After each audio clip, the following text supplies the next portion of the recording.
Siz də sevdikləriniz üçün pambıq kimi yumuşaq bulkilər hazırlamaq istəyirsinizsə, bu bulkini mütləq sınayın. Əvvəlcə bir qabın içərisinə 1 stəkan ilıq süd əlavə edib, üzərinə isə su, şəkər tozu və maya əlavə edərək mayalanması üçün kənarda gözlədirik. Yumuşaq bulkular əldə etmək üçün mütləq mayanın aktivləşməsini gözləməlisiniz. Kənarda bir qabın içərisinə 1 ədəd yumurta və 1 ədəd yumurtanın ağını əlavə edirik.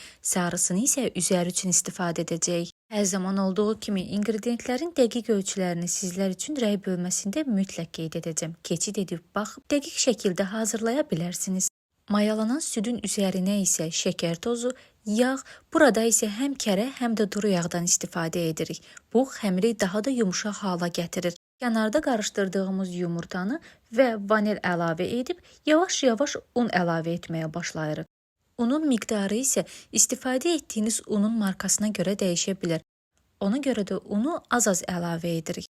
Bir də nəzərinizə çatdırım ki, daha yumuşaq bir xəmir əldə etmək üçün unu mütləq ələyərək əlavə etmək lazımdır. Siz də daha çox mətbəx sirləri öyrənmək üçün mütləq kanala abunə olub dəstək olmağı da unutmayın.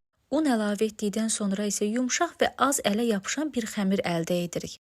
Və xəmir kütləsini 1 saat yarım müddətində mayalanması üçün kənarda gözlədirik. Nəzərə alın ki, mayalanan xəmir hazırladığınız xəmirin ölçüsündən 2 dəfə daha çox olmalıdır.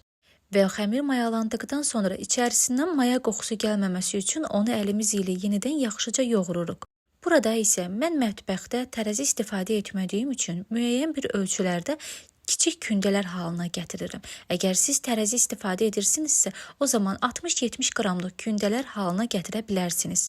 Hazırladığımız bu xəmir kütləsindən təxmini olaraq 16-18 ədəd bulki hazırlanır. Siz ölçülərini kiçik və böyük ölçüdə götürərək daha az və çox sayda da bulki hazırlaya bilərsiniz. Bulkilərin görüntüsünü də zövqünüzə uyğun şəkildə hazırlaya bilərsiniz. Mən bu dəfə saç hörüyü formasında hazırladım. Sadə bulkunu biz belə formada daha çox bəyənirik. Bu arada, əgər siz sadə bulku xoşlamırsınızsa, o zaman seçiminizə uyğun olaraq bulkunun içərisinə kişmiş, kəsmiş, cem kimi hər hansı başqa bir qatqı da əlavə edə bilərsiniz.